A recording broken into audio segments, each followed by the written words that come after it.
fact checkers are turning up the volume and really working hard. Donald supported the invasion of Iraq. Wrong. That is absolutely wrong. Proved over and over again. Wrong. He actually advocated for the actions we took in Libya and urged that Gaddafi be taken out after actually doing some business with him one time. But the larger point, he says this constantly, is George W. Bush made the agreement about when American troops would leave Iraq, not Barack Obama.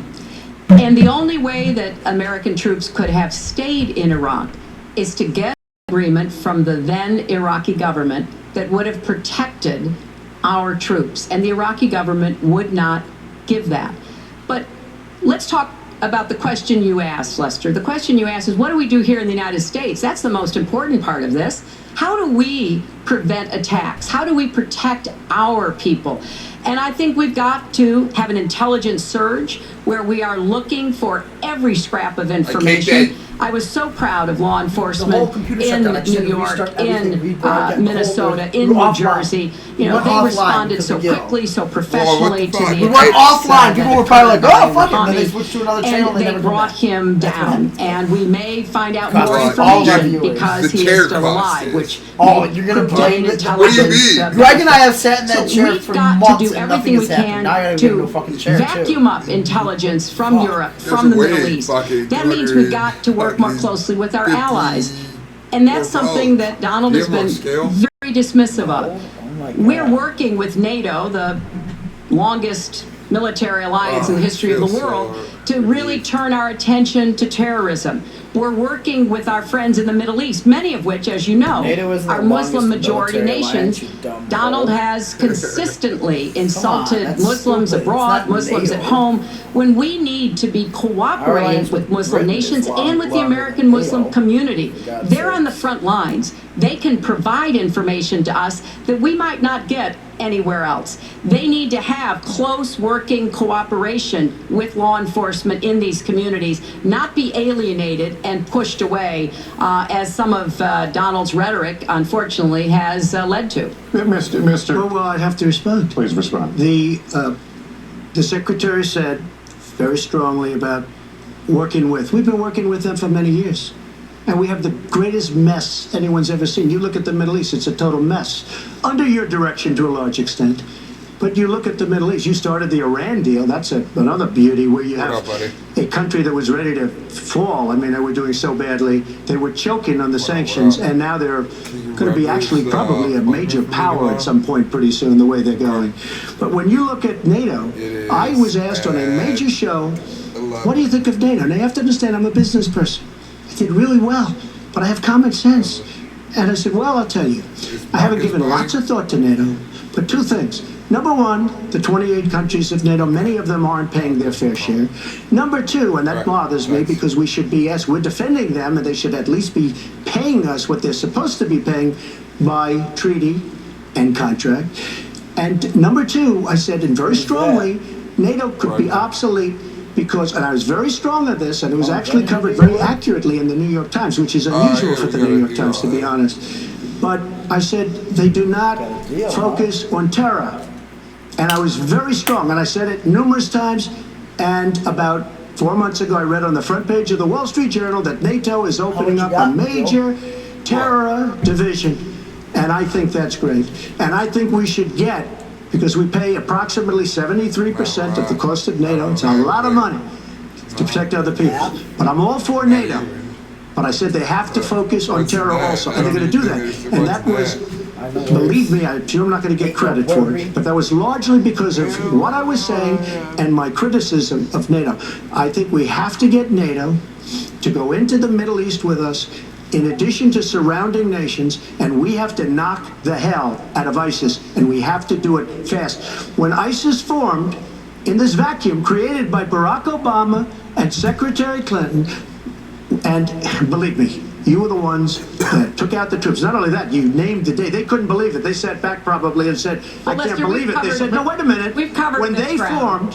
When they formed, this is something that never should have happened. It should have never happened. Now, you're talking about taking out ISIS. But you were there, and you were Secretary of State when it was a little infant. Now it's in over 30 countries. And you're going to stop them? I don't think so. Mr. Trump, a lot of these are judgment questions. You had supported the war in Iraq before the invasion. What makes your... I did not support the war in Iraq. 2002. That is a mainstream media nonsense put out by her because she, frankly, I think the best person in her campaign is mainstream media. My question is, since you would you like to supported hear? it, why is your I was why is your against the war. judgment- Wait a minute. I was against the war in Iraq, just so you put it out. The record shows otherwise, the record but why does not show why that. is your The judgment record any... shows that I'm right. When I did an interview with Howard Stern, very lightly, first time anyone's asked me that, I said, very lightly, I don't know, maybe, who knows, essentially. I then did an interview with Neil Cavuto. We talked about the economy is more important. I then spoke to Sean Hannity, which everybody refuses to call Sean Hannity. Let's be I had numerous honest. conversations Donald with Sean Trump Hannity and at no Fox. one- And Sean no Hannity one said, was against the war. and he except called me for the other day, getting and I beat spoke up to him all about over it. the He said place you were totally by against war because he was for the war. everyone. Why is and your wait, excuse me, judgment better than- and that was before the war started. Sean Hannity said very strongly to me and other people, he's willing to say, but nobody wants to call him, I was against the war. He said, you used to have fights with me because Sean was in favor of the war. And I understand that side also, not very much because we should have never been there. But nobody called Sean Hannity. And then they did an article in a major magazine shortly after the war started, I think in '04, but they did an article which had me totally against the war in Iraq. And one of your compatriots said, you know, whether it was before or right after, Trump was definitely, because if you read this article, there's no doubt. But if somebody, and I'll ask the press, if somebody would call up Sean Hannity, this was before the war started, he and I used to have arguments about the war. I said it's a terrible and a stupid thing. It's going to destabilize the Middle East, and that's exactly what it's done. It's been a disaster. My reference was to what you had said in 2002, and my question was, No, why you didn't hear what I said. why is your judgment any different than Mrs. Clinton? Well, I have much better judgment than she does. There's no question about that. I also have a much better temperament than she has. You know, I have a much better. She spent, let me tell you, she spent hundreds of millions of dollars on an advertising. You know, they get Madison Avenue into a room, they put names. Oh, temperament, let's go after. I think my strongest asset, maybe by far, is my temperament. I have a winning temperament. I know how to win. She does not have how to Secretary win. Clinton? Wait, the AFL-CIO the other day, behind the blue screen, I don't know who you were talking to, Secretary Clinton, but you were totally out of control. I said, there's a person with a temperament that's got a problem. Secretary Clinton. Woo, okay. Let's Look at him, he's talk got about one. two important issues that were briefly mentioned by That was Donald. First, shit. NATO. Look at you You got know, in there. NATO as a military alliance has something called Article 5, and basically it says this: an attack on one is an attack on all. And do you know the only time it's ever been invoked? After 9/11, when the 28 nations of NATO said that they would go to Afghanistan with us to fight terrorism, something that they still are doing by our side. With respect to Iran, when I became Secretary of State, Iran was weeks away from having enough nuclear material to form a bomb. They had mastered the nuclear fuel cycle under the Bush administration. They had built covert facilities. They had stocked them with centrifuges that were whirling away.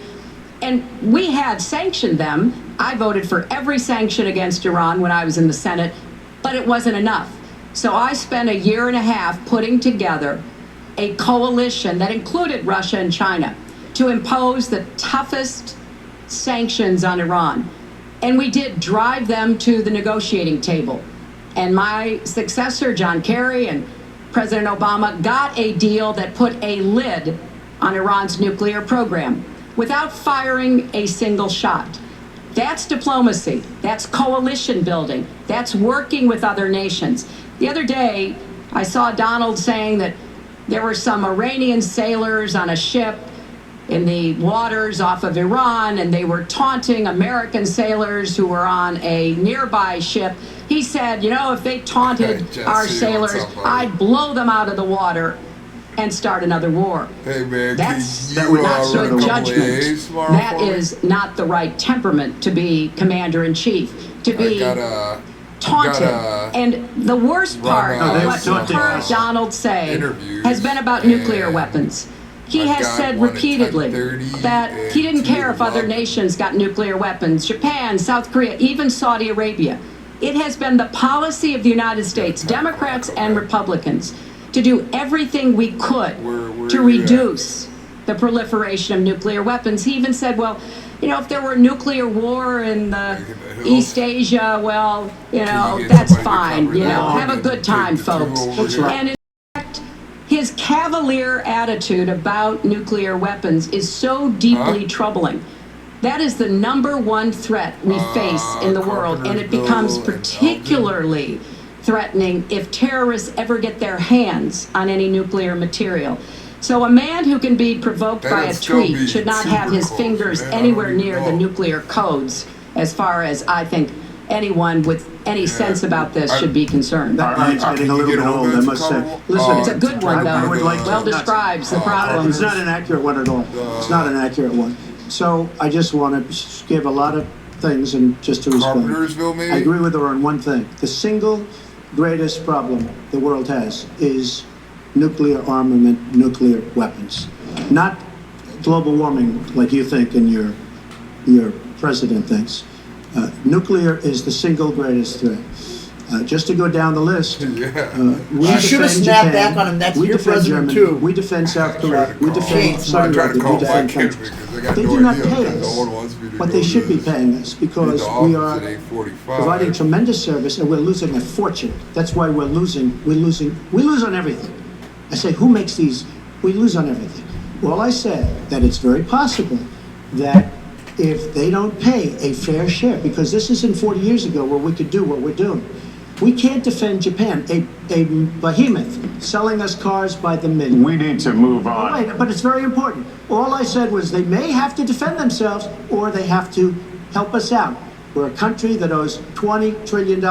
They have to help us out. Our As last- far as the nuclear is concerned, I agree. It is the Donald doesn't single understand greatest why threat they have that this to be- country has. Which As soon leads to my as next question as we enter our Japan, last segment China here on the would have still on the subject invaded of and taken securing them over, America. right? On nuclear Insane. weapons, President Obama Someone needs to call out on reportedly that. considered changing the nation's long-standing policy on first use.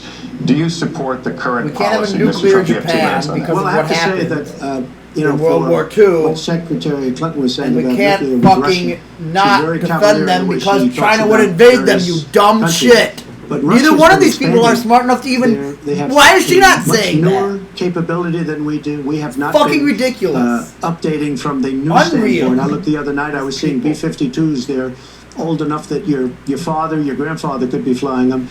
We are not keeping up with other countries. I would like everybody to end it, just get rid of it. But I would certainly not do first strike. I think that once the nuclear alternative happens, it's over. At the same time, we have to be prepared. I can't take anything off the table because you look at some of these countries, you look at North Korea, we're doing nothing there. China should solve that problem for us. China should go into North Korea. China is totally powerful as it relates to North Korea. And by the way, another one powerful is the worst deal I think I've ever seen negotiated that you started is the Iran deal. Iran is one of their biggest trading partners. Iran has power over North Korea. And when they made that horrible deal with Iran, they should have included the fact that they do something with respect to North Korea. And they should have done something with respect to Yemen and all these other places. And when asked to Secretary Kerry, why didn't you do that? Why didn't you add other things into the deal? One of the great giveaways of all time, can I, of all time, including get some $400 assistance million from you, man? in Can cash. I run that Nobody's one? ever seen that before. That turned out to be wrong. It was actually $1.7 billion in cash. Obviously, I guess, for the hostages, it certainly looks that way. So you say to yourself, why didn't they make the right deal? This is one of the worst deals ever made by any